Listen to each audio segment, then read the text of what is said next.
welcome to the Bloom with Becca podcast. How are we? I hope you're having a fantastic week. Today I am particularly excited about this episode. I wanted to really prepare what I was going to say. So we are talking about pretty privilege, my experience growing up as a girl in this day and age, my experience with pretty privilege, my thoughts on how it impacts us today in today's modern world, talking a little bit about how we are more obsessed than ever with cosmetic procedures, plastic surgery, botox, filler. I just think this is a really, really interesting topic. I've wanted to touch on it for ages with this podcast. I just wanted to make sure I was going to get it right. Let's get into it.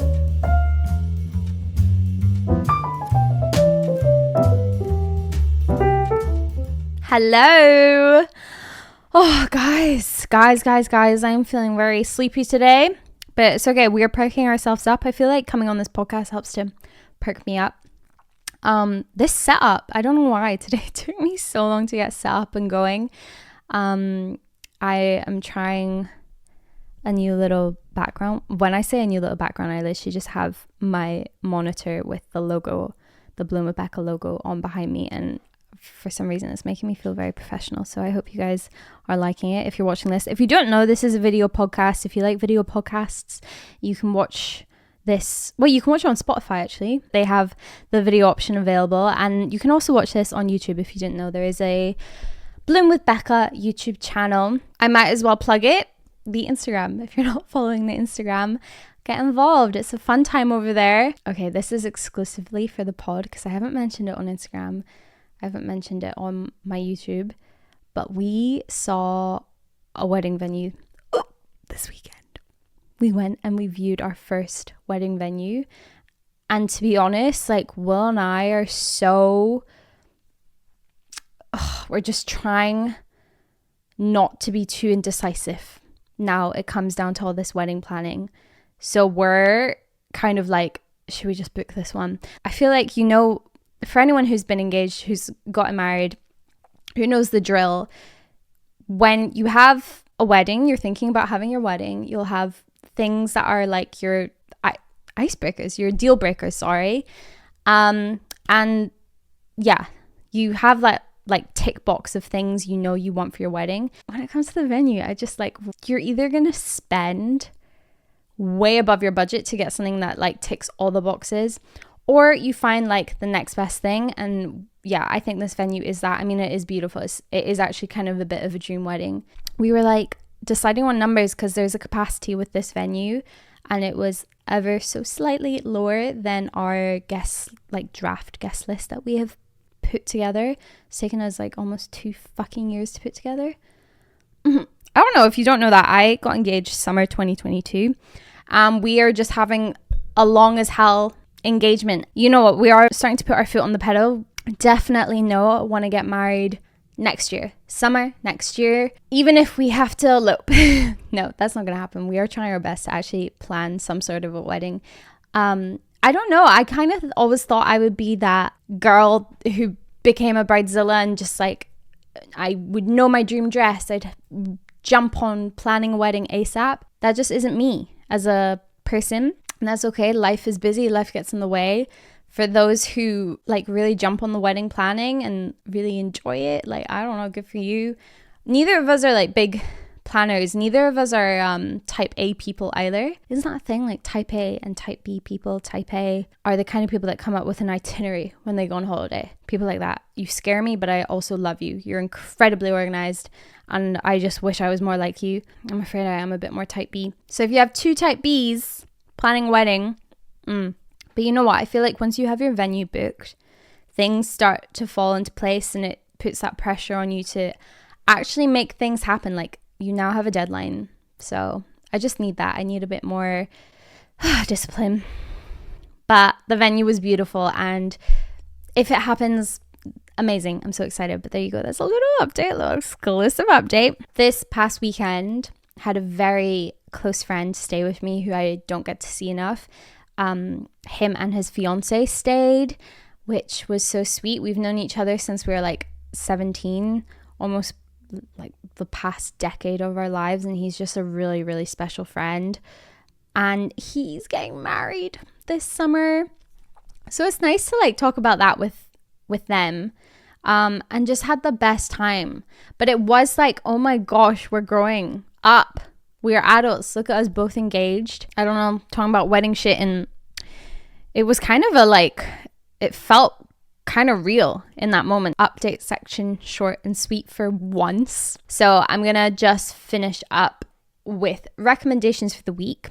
Because you know me, I love a bit of TV, I love a bit of cinema. I should probably read a bit more. I haven't read in February really. I started a book, which I think I mentioned, called Bonjour Tristesse, it was good. I just like couldn't get into it, and so I've fallen off course completely, and I haven't been reading it. And then started The Silent Patient. Will read it, he loved it, so I just need to get into that because I know like 2 people in my life have told me it's really good, so I'm sure it is. Anyway, I've been watching Griselda on Netflix.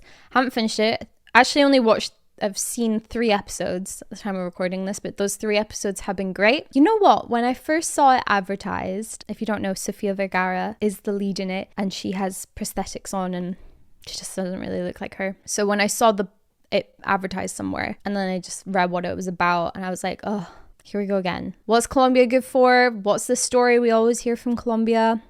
Cocaine. Wait, can I say that? Okay, I've said it now. So that drug... I won't say it again. Will it get flagged? I don't know the rules on Spotify, but I feel like I definitely can't say that on YouTube. So yeah, that is obviously, it just sadly is what Colombia is known for and how it is portrayed in the media and what these shows tend to center around. Encanto was really nice and refreshing to see something set and based in Colombia that was not about that, obviously. It was a kid's film. And yes, I'm half Colombian, so I'm biased. I just think it's like the most beautiful country and has so much to offer. Like Colombian coffee is great. But anywho, that was my first impression. I was like, oh great, another show about the narcos and the difficulties that went on that basically destroyed Colombia. So anyway, but then I saw it was Sofia Vergara in it, and I think I saw like an interview with her and how she wanted to tell the story of this woman called Griselda, who I had never heard of. I feel like with Colombian narcos, all of that history, we always hear names like Pablo Escobar, but I had never heard of Griselda, who was a very big figure in the drug scene. It is so fascinating. And I watched the first episode with my mom, who is Colombian and lived in Colombia throughout, I think she moved over here in the 90s. So very much was there during a particularly difficult time during the heat of it. I don't ask her a ton what it's like. When we were watching the show, I asked her afterwards, like, what was that like living through that time, and like how aware were you of all of that going on and how bad it was? But I can tell she like almost doesn't want to tell me too much. It's really interesting. Moving on, other recommendations. One Day. I don't need to recommend this though, because you've probably been recommended it a billion times. It depends on your algorithm, I guess, but for me, when I go on TikTok, it's just a bunch of people being like, POV, I just watched One Day, and they're like sobbing. I'm really glad that I watched it quite early on, so I didn't see all of this on TikTok and I didn't see any spoilers. There was no indication to me actually that it was really sad. The reason why I watched it was because someone in Edinburgh recommended it to me, and my parents recommended it to me because the first episode is set in Edinburgh and it's just shot really beautifully. They got some really, really nice shots of really pretty parts of Edinburgh, like Arthur's Seat.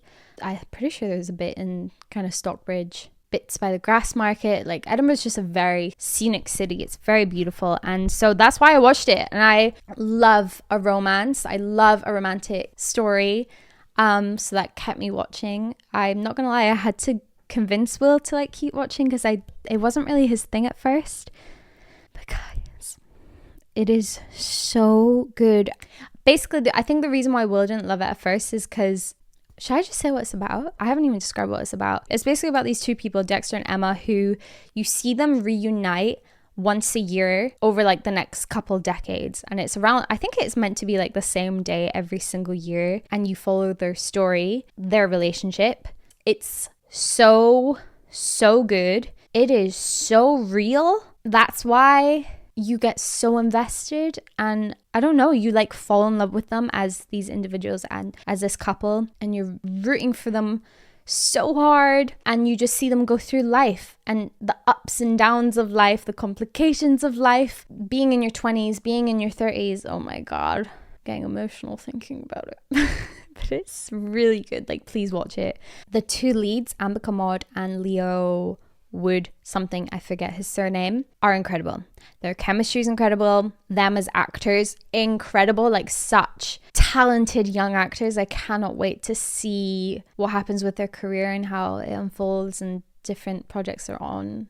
I watched Amber Kamod, I think a couple of years ago, in This Is Gonna Hurt, a TV show I really recommend with Ben Whishaw. And then I've heard Leo's in White Lotus, which I really want to watch. I haven't seen that yet. I was watching an interview. Quite a lot of stuff has been coming up on my For You page on TikTok. And it was Amber Kamod being interviewed. And I just find it fascinating. She was talking about how she did not picture herself as Emma. She did not picture herself as this romantic lead in this show. And she actually initially turned it down, the audition, because I think she really had it in her head that she could never get that role and play alongside someone who's like conventionally attractive as Leo. I want to start by saying, like, I think Amber Kamod is beautiful. I think she has a great face for screen as well. Like, she's just an amazing actress. But anyway, I find her fascinating as a human. She's very witty. I'm pretty sure she is a comedian, actually. Just seems like such a lovely person. I was sad hearing her talk about that, how, I guess because she grew up and never saw women that looked like her play those kind of parts, and so therefore never thought of that being a possibility for her. And I guess when you think about it, yeah, like South Asian leads, we didn't grow up with that. We didn't see that in these kind of romantic movies and TV shows. And I really liked how in this show, and she mentioned this in an interview, how her race it's not ignored, but it's not a theme in the show. The show isn't about an Asian woman who falls in love with a white guy. It isn't. It's about them as individuals, their lives, their aspirations and their relationship. And so yeah, I've been loving listening to her talk about all of that in these interview snippets. But I went into the comments on a couple of these TikToks, and I can't even remember what I read. It was almost like this debate back and forth of whether she was right and the choice to cast someone who's not, quote unquote, conventionally attractive. And it just kind of rubbed me the wrong way, because I was like, it's just so draining, and it must be so draining being in a position like hers. And I don't know, just like that almost taking away from your performance, people thinking and debating about that so heavily. But still is such a thing that, like, we are obsessed with attractive people and the attractiveness of others and the attractiveness of people on our screens and people in magazines, people on our TVs. I also, similar kind of thing, the trailer for Wicked, the movie, it came out, I think like a couple of weeks ago now. Have I spoken about it already? I don't know. I am so excited. That sounds like it's right up my street. I love Ariana Grande. I love Cynthia Vero. They're such good singers. I'm so excited to see them in this movie. I think it'll be really fun. And it's so high budget, like you can tell from this trailer. It's a huge movie. I am so excited. However, I want to relate it to the topic we're going to be talking about today, because it has been something that's been so on my mind, and I think it is from being on social media quite a bit. I was on this trailer on Instagram, and I look at the comments, as one does, right? Let's see what people are saying. And the amount of comments, top comments, all about Ariana Grande's face and how she looks different, how she, like, what she done to her face. She looks so unhealthy. She looks ill. She looks ghostly. Oh, I don't know, whatever. So many nasty comments. I don't know, it just brought me down. It made me a bit sad, because it is like, that's the world we live in. Like, forget this beautiful production, this trailer you've been shown for this massive movie, and you're talking about someone's face, when there isn't actually anything fucking wrong with her face at all. People are so obsessed with looks and judging other people. And I know the people who are piping up in the comments, who are being loud, probably have it really bad at home or something. That comes from somewhere. That fueling that fire comes from somewhere, whether it's insecurity in themselves, they're having a bad day. I don't know what possesses you to write something like that online about someone else.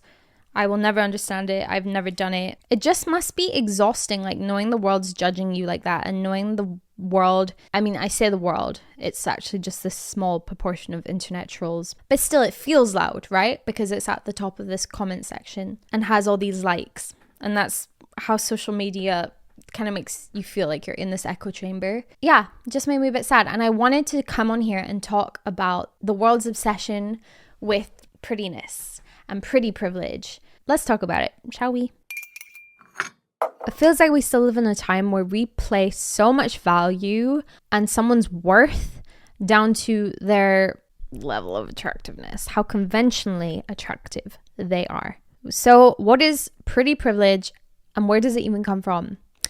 I have found this incredibly interesting, researching, looking into, just learning about, and I think it helps you understand your own psychology almost, like how our brains are hardwired to think, and it's actually fascinating. If you've never heard of the term, pretty privilege refers to the societal advantage that those who are deemed conventionally attractive may receive. I think it's interesting looking at, those who conform to the sort of mainstream beauty standards, how in their lives they will experience benefits of that. And it actually comes down to, studies have shown it can impact things from employment, your relationships obviously, and just general bias, positive bias from people. I think if you look at it historically, beauty has always been highly valued across different cultures. It often serves as almost like a symbol of status, of health, of wealth, social worth. Like, we honestly put it all into this one bucket just from how conventionally attractive someone is, how symmetrical for their face is, how tall they are, how long their hair is, how clear their complexion is, how, it's really interesting when we, even though us as humans are a lot more evolved and developed now, we understand like that doesn't impact anything. I think you can look at like the most successful people on this planet. Do you think they're conventionally attractive? What I found interesting learning about is how physical attractiveness is so directly linked with like mating and how that has developed with human evolution. So for example, when you look at youthfulness in a woman symbolizes they have not hit menopause yet, therefore they're still fertile and would be a good mate. So you can't deny that there is such an obsession with looking youthful and staying youthful and getting botox to avoid wrinkles, all of this. And when you actually break down why that is, why there is such an obsession with it, it is so interesting that it is really deep rooted in our nature, in our biology, and it stems from reasons such as reproducing. I'm pretty sure I read somewhere as well that features like being tall, having a fit body, symbolized with our ancestors good health and therefore a better mate, more likely to survive, that kind of thing. So even though we're aware of it today and where all of that stems from, and that in today's world, it doesn't matter how tall you are actually, and in terms of how well you're going to function in this world, unless you want to be like an NBA basketball player, then sure, you're definitely at the advantage of being tall. You kind of have to be tall. But in terms of being a good mate, in terms of how good a person you are, how successful you can be in a career, being conventionally attractive has very little to do with it. I think now, in this day and age with media, it obviously has such a profound impact on beauty standards. We are used to seeing conventionally attractive people in magazines as models, as actors on our screens, etc. But now more than ever, we're used to seeing them on our phone. We're used to seeing them on social media, and that's a lot harder to escape. I feel like that's why it almost feels like more of a prevalent issue today. I think that's why nowadays it's so directly connected with people feeling really low, people feeling like they're not enough, they're not pretty enough. I know, I'm this person who, when I go online, I never feel like I'm pretty enough. And I do this for a living. I compare myself to other creators, other faces, other bodies that I see online. And every day I tell myself, whether I like it or not, you're not good enough. You're not there. And I'm not alone. I know so many of us have that thinking. It is harder than ever to escape it. I feel like before, it used to be like you'd open up a magazine and you'd see like Victoria's Secret models and you'd be like, oh my God, oh gosh, I wish I could look like that, whatever. You close the magazine, you close it, you go about your day, you leave your house, you go outside, you walk down the street. When you walk down the street, do people look like Instagram models? Do people look like Victoria's Secret models? No, they don't. They look like real people. It's hard now because it's harder to escape it. You open your phone and there you are again, faced with it, faced with, sure, unrealistic beauty standards.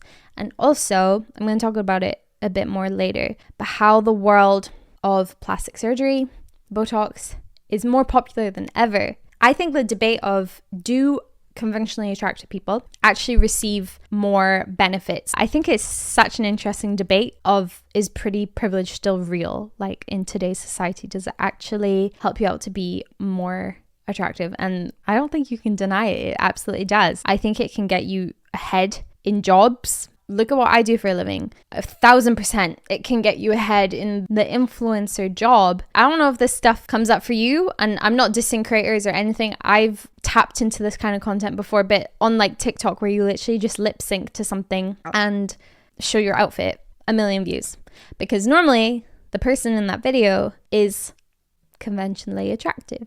It's even been proven with jobs like real estate, even retail jobs. These kind of jobs where you potentially are more likely to be hired, you're potentially more likely to make more money if you fit a beauty standard. I was reading up about it, we're almost hardwired to our brain to assume that someone who is attractive is nicer, is more trustworthy, is healthier, makes more money, is more successful. Like all of these traits for some reason have always been connected. And there's such fascinating research on it.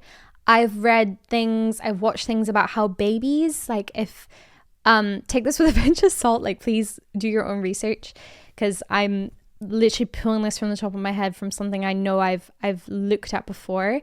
Research has been conducted on babies where they'll show them like two different faces, and one is a very conventionally attractive face, so whatever that looks like, clear skin, nice features, symmetrical face, whatever. And a baby is more likely to stare for longer at the conventionally attractive face. Like we are just drawn to it from day one. Babies are honest. I remember being a kid and my dad telling me, I think because we were watching some like movie that was set centuries ago, it was like in the medieval era time. I'm not a historian. I'm not going to sit here and pretend that I am. But I noticed as a kid, I like pointed this out. I was like, how come all the actresses have like their hair is down to their butt? I don't know if you've found that in like periodic dramas and shows and movies. Yeah, when I was a kid, I pointed it out and I said, why is that, to my dad? I think when you're a kid, it's hard to understand that beauty standards change and how beauty standards have evolved, and it's kind of fascinating. And I remember my dad saying, well, at a time it signified health. It signified that that person was healthy, and therefore it actually relates back to finding a good mate. And you know, if you're healthy, you're likely to be able to carry a baby, be a good mother, like all of that stuff based off of how long someone can grow their hair out. I remember my dad saying that, which always stuck with me. And also another really random example is having like wide set hips. Why is that attractive to a man? And it's because it means you're more likely to be good at bearing children. That is what it means. That is why it is attractive to men. I wanted to talk about my relationship with pretty privilege because I have noticed, I don't know if it's since doing this job, since being so soaked up in the world of social media, that more than ever I have a bad relationship with myself right now and how I look, and I am being really honest. This podcast is a place for me to be really honest. I swear I'm overthinking it more than I ever have, more than even being a teenager. And so selfishly, it's kind of refreshing for me to talk about this and just be open and share my experience and share my thoughts. I don't know. I'm sure someone relates. I think it helps to understand where all of it stems from, and therefore it helps you become more aware of it, more aware of your bias, more aware of like why you think that way, and just helps you become a little bit less obsessed with it. You know, holding attractiveness not at such a high level. I think it's important to learn how to be happy with who you are Instead of always striving to be something you're not, hit these unrealistic beauty standards that, like I said, you don't even see when you walk out your door. Stop letting that pressure of never feeling beautiful enough get to you, and stop it from enjoying your life. Stop it from looking at the qualities that make you who you are and make you a good person. Having pretty privilege, being attractive, is surface level stuff. It doesn't make you a good person. Pretty privilege isn't about how nice you are and how smart you are. And I have found myself paying more attention to it than ever, which is really frustrating. And it's just not important. So I have always felt like I grew up a bit of an ugly duckling. I was a little bit of an ugly duckling. I was a normal ass kid, and it doesn't matter when you're 7 years old how cute or pretty you are, whatever. But when I got to those preteen years, when you are starting to think about that stuff, you are starting to notice things you don't like about yourself. Sadly, it's how it works. And pointing out other things in other people that you wish you had, that you wish you looked like them. Genuinely, I felt really funky in myself. Like, I hadn't grown into my features. I didn't know how to dress myself. I didn't know how to style myself. Not that that matters when you're that age. Like, it doesn't. But sadly, in this world, growing up as a girl, I got to that age where people were starting to value that. And yeah, I'm not going to go into too much about childhood, and no wonder we grew up to be this way. But like, when you think about it, yeah, we watch these movies like Disney films where the protagonists and the heroes and the princesses, they're all very beautiful. No one actually looks like that, but they're all very beautiful. And what are we taught? Oh, that the villains and the people you don't want to be, the sidekicks, whatever, they're not conventionally attractive. Like, what does that teach us as kids? Is it actually that harmful? Is it extremely harmful? Are we going to see less of that with future generations? I don't know. It's all very interesting. Anyway, my experience when I went to high school, and obviously you're mixed in, well, my experience, I was mixed in with a bunch of new kids, and it was like a chance to almost reinvent yourself, rebrand yourself. And I did. I was like, okay, making myself look good is really important to me now. What other people think of me now is really important. I remember being an 11-year-old and really being like, I am gonna change what people think about me. I want to be a pretty girl. I want to be fancied by boys. I want other girls to think I'm pretty. I want other girls to like my makeup, to like how I dress. I just want to be pretty. That was the priority for me when I was that young. And you look back and it's like, that is so young. I think puberty helped me out. I started wearing makeup. I think you can't forget confidence plays a huge part. And I don't think that's a bad thing. That's a big lesson in attractiveness. Confidence actually plays a huge, huge role in how attractive you are to other people and how you kind of feel in yourself. But yeah, I came out of my shell quite a lot. And for the first time, boys were interested in me. Other people would call me pretty. For the first time ever, I'd receive compliments being like, oh, you're so pretty. Oh, you look so pretty today. Oh my God, did that feel good? Did that go straight to my head? No wonder I was like so into my looks, way too young, and placed so much importance on it, which has been really difficult to unlearn. That kind of behavior, that kind of thinking, it's hard to unlearn. And especially now as an adult, I can say I've benefited from pretty privilege. I think I have. And so when I go through phases of not liking myself, not feeling pretty, it is scary how low it can bring me when it's all superficial. I really thought like that's all I had going for me, but at least I had that going for me, right? Because that's a pretty desirable thing. And I actually started acting quite ditzy because I thought boys would like that. I just wanted boys to freaking like me.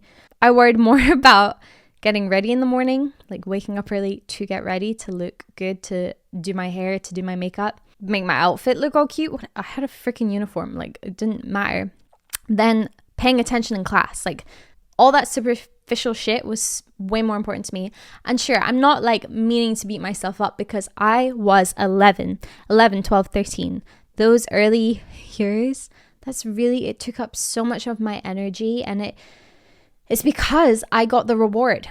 I got the benefit. I saw the results, and that became addictive. And it put me in a box, and I loved being in that box of like, oh, I am pretty. I think we really are taught as women, and we have to be careful about how we teach the next generation, how they should think about themselves. I genuinely think I was taught too much that you should care about your looks. That narrow focus perpetuates superficial judgments, and it reinforces an idea that a woman's worth is tied up with her looks. Like I said, if you teach that early on, it's very difficult to unlearn. Thankfully, when I was a bit more developed, come 14, 15, 16, and exams are coming about, your girl redeemed herself a little and started paying attention in class. I remember doing my first round of exams and doing well, and then coming back to school and everyone sharing the results. And I remember what it felt to be perceived as smart for the first time ever, because I was always this ditzy, pretty girl. That's honestly how I think most people looked at me. And that was the role I was playing. And then for the first time to kind of be like, oh, I did this thing and I did well, and we correlate that with being smart. For the first time being called smart, that felt good. And I hadn't had that for those early years. I actually think back to it, and from 11 to 17, like the years I was in high school, I didn't show up to school once without makeup. Isn't that crazy? Not once. And a child, a teenager. And then as an adult, like I show up now on my videos all the time without makeup, even though my skin is not perfect. When I worked in an office, I would sometimes go into the office without makeup. Even when I did retail jobs, sometimes would show up without makeup. And I know it's because I just feel a bit more sure of myself. Sure, some days are a bit shaky. But yeah, I think it is very freeing to care less about what other people think of you. What else was weird about school? Yearbook categories. Oh my God. I don't know if your school did this. I really hope schools don't do this anymore. But it wasn't that long ago that I left school. 2016. Oh my God, it's almost 10 years. Okay, but in the grand scheme of things, it wasn't that long ago.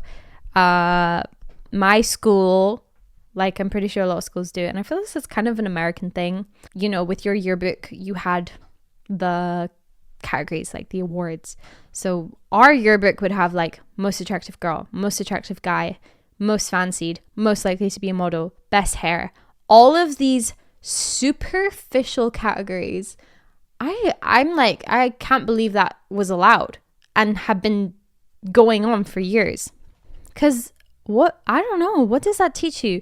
Maybe it's all just fun and games and I'm thinking into it a little bit too deeply. School was a weird time, but you know what I mean? Like that's how we grew up, with stuff like that, with systems and ratings like that. If you don't know this about me, I used to work at Hollister. What is Hollister infamous for? Their very, very controversial approach to recruitment.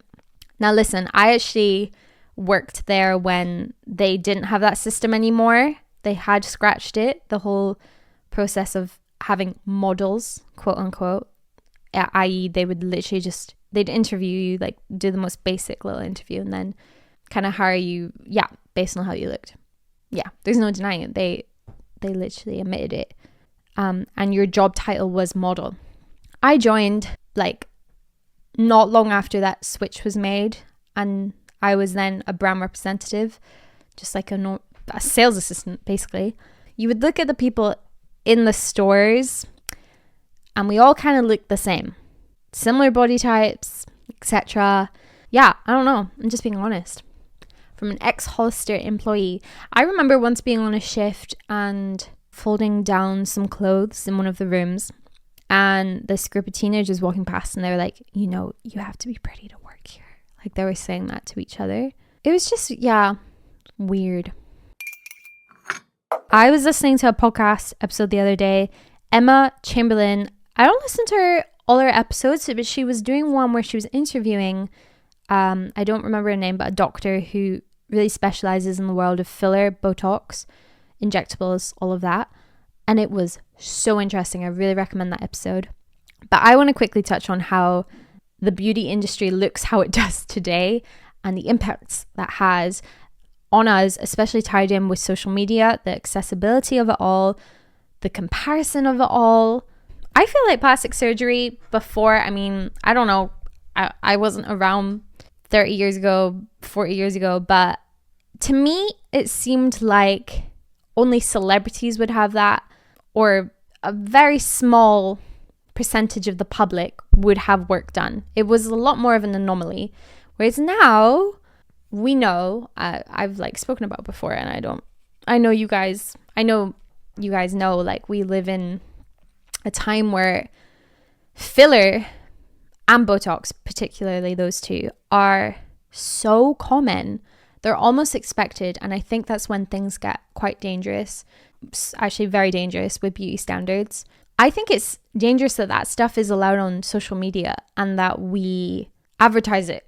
I see ads coming up. I know it's a branch of marketing. It's a huge branch of marketing right now, social media, and companies, they're doing their jobs. They need to make money, and it's quite an effective tool, obviously, especially things like TikTok. And I just don't know. It comes up for me every now and then, these videos, and I catch myself watching, being intrigued, engaging, and scarily enough, thinking to myself, should I get that done?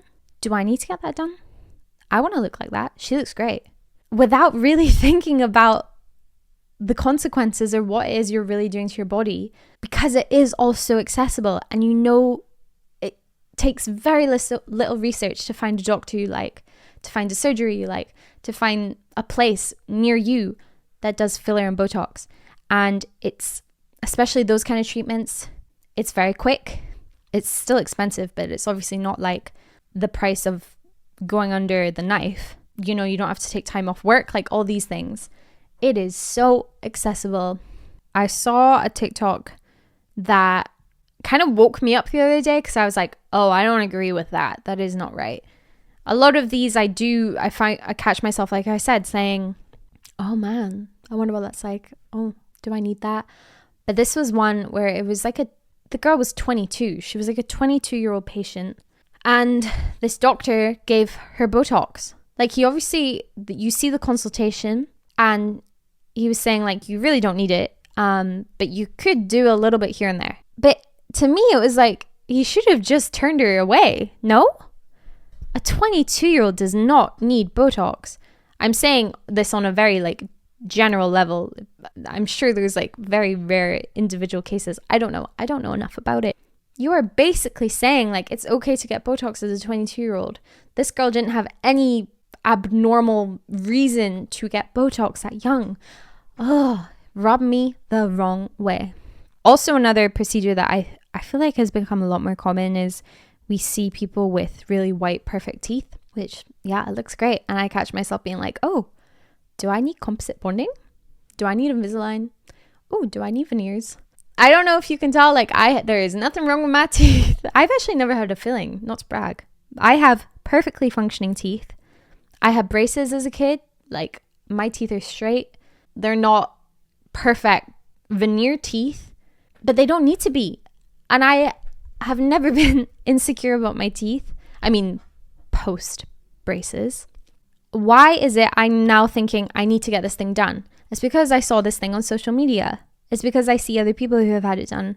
And then I have to remind myself, why do we all want to look the same? By changing your teeth, it changes your face quite a lot, like more than you even realize. And sure, like I feel like I need to stress this. You can go do whatever you want. I am not shaming anyone. I'm saying this, speaking out my thinking, because I genuinely think I would not be doing these procedures and getting these things done for the right reason. And if you feel like you relate to that, then I'm just putting it out there. I'm sharing my thought process. I've had stuff done. I'm going to talk about that. And I think there is absolutely a time and a place and a procedure that if you are doing it for the right reasons and it makes you feel confident, you know why you're doing it, and it's purely for you, do it. Go for it. I am just saying, it is scary to see yourself be brainwashed and feel like you need to get all these things fixed when they are not broken. There is nothing wrong with you. And I think what makes it sad is the desire for us all to look the same when you look the way you do for a reason, and your quirks, there is someone who loves that about you. if you have a gap between your teeth, I think that is so like beautiful in people. I think it gives your face way more character. I think doesn't that make your face look way more interesting? Why can't we embrace and celebrate uniqueness a bit more? It just feels like the narrative out there right now is very much that we should all be looking the same. I don't like it. That was one of the comments I saw on the freaking Wicked trailer with Ariana Grande. I don't know if you've noticed, she doesn't have perfectly straight like celebrity veneer teeth. I don't know, she's probably had them whitened. I don't know. She has nice normal teeth. They have a bit more character and personality because she obviously doesn't have veneers. And people in the comments were being like, ew, you should get your teeth done. Like, you've obviously had so much else done to your face, but you haven't had your teeth done and now you look unbalanced, you look weird. All these comments, these really, really hurtful comments. I just think it's hard to go about your day. Maybe it's just me, but I don't think it is just me. I think it's important that someone's honest about it and not think about like something that you can change about yourself. Because it feels like you can almost change anything and everything now. I will be honest, my biggest insecurity all my life has been my nose, to the point where I have considered going under the knife and getting a nose job, that's very scary. That's a very big decision. But I got filler in my nose. That's the only procedure filler thing I've ever had done. And it has made me feel a lot more confident. I really like it. However, I will say, like I've said it before in this pod, I found out that was a thing through social media. I found an ad on Instagram and that's how I found the clinic and that's how I decided to get it done. And I'm telling you, when I went to get it done, I gave it very little thought. I did very little research. I just knew this was quite a prestigious clinic. I was paying good money. It had 1,000,001 reviews. Like I did that kind of surface level check, it's fine. Yeah, when I had that done, I didn't look much into like the effects of filler, how dangerous filler is. For me, I feel like we've all been told like filler is quite safe and it's reversible and you can have it dissolved. It's not that simple. And I recommend, again, listening to that interview on Emma Chamberlain's podcast with that doctor, because yeah, she talks about how botox is actually safer than filler. I don't know if that's true. I don't know anything. I'm trying to not tell myself that I need botox. I think skincare, let's concentrate on skincare and loving our skin, loving the skin we're in. Yeah, it's hard though. It is so hard. It feels harder than ever to love ourselves and not pick at every tiny little insecurity or thing that's not perfect about us. Because I bet you the people that you look up to the most, even they're insecure about something. Yeah, the nose thing as well, I can't lie. I don't think doing what I do, being a YouTuber, helps. Seeing myself from different angles, which you're obviously not used to. I feel like every person, when they see themselves from the side or from the back, they go, oh, that's what I look like, because you're not used to seeing it. But those around you are used to seeing it all the time. And so I'd see my side profile in shots and my nose didn't bother me from the front. It was from the side. And I'd be like, oh, I don't like that. And then when I got filler in my nose, I was like, oh, it looks a lot better. And that's sad, but I'm being really honest. However, I'm now like, filler is annoying. You got to get it topped up. It's not safe. Actually, it's probably the least safe place you can get it is your nose. It's scary. I'm just telling you because I'm not here to influence you. I am not saying anyone should get nose filler. Yeah, it's not a permanent solution. I don't believe ugly is a thing. It's just those conventional beauty standards and then not that. And that isn't ugly. We cannot deny that pretty privilege exists. We cannot deny that we live in a world that rewards attractiveness a lot. But I think it's important to remember that being a good person, liking yourself, doing good, being smart, being interesting, that is way more important and way less superficial. We spend way too much time judging ourselves. It's a waste of energy. I know this and I'm so bad at this. I'm saying this to myself to get the message in to myself. Yeah, and also, beauty standards change. They change over the years. I remember when I was younger, I was always fed the narrative of bulkiness and women who work out and lift weights. Women who look strong, not attractive. It looks too manly. And I'd be like, oh yeah. And also when I was a kid, I was still in that like supermodel that was conventionally attractive being stick thin. Yeah, it isn't really, I don't know, is it kind of coming back? I don't know. We went through like the Kardashian era, which is still here, BBLs, all of that. I'm just saying that beauty standards really do change. And also back to that note of women that work out, my idea of like a really beautiful woman is someone who's strong. A lesson here is to make sure you are diversifying your following. If you're like me and you're struggling with this a bit, I think really look at who pops up on your screen in your algorithm when you go online, because believe me, it doesn't help if you are seeing like the same type of person over and over. And a reminder that you do not need to buy into it. You do not need to buy into trends. It's not going to make you happy. It's not going to guarantee happiness. You don't need to dress like people you see online. Dress for your body type, for you, for what makes you feel comfortable.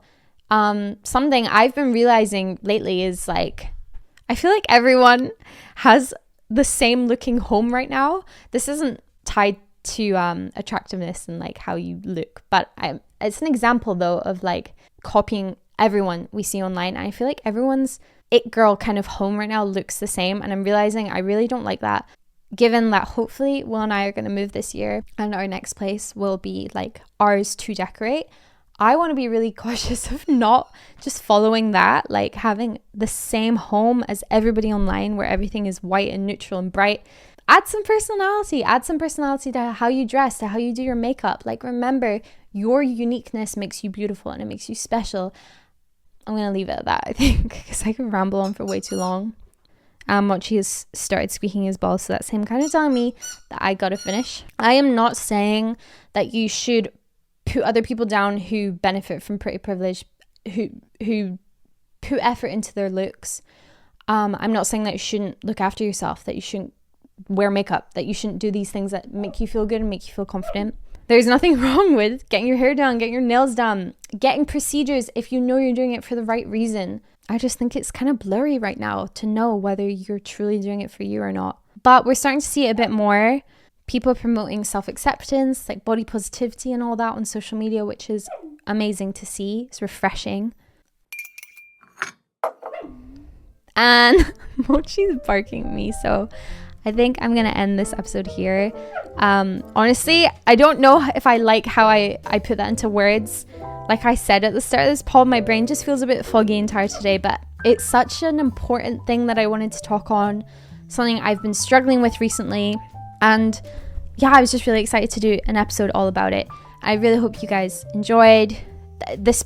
The point of this pod isn't to come up with this scientific approach to how I do things or Mochi. Okay, he's telling me I'm rambling now. Yeah, this pod is a place for me to just share my thinkings from one regular girl to you lovely people who watch and tune in. And I love you all for allowing me the space to do this. But just remember that you're not alone with like these insecurities and everything. I think that is why I create this pod, to make people feel a little less alone. Anyway, I'll leave it there. I really do have to leave it there because Mochi will not let me carry on. I love you guys. See you in the next one. Mwah. Thank you, my loves, for listening to this week's episode of Bloom with Becca. Be sure to follow the Bloom with Becca Instagram page to get involved each week with your questions, your stories, your thoughts on different topics, all that good stuff. I'll see you guys next week for a new episode. Love you. Bye.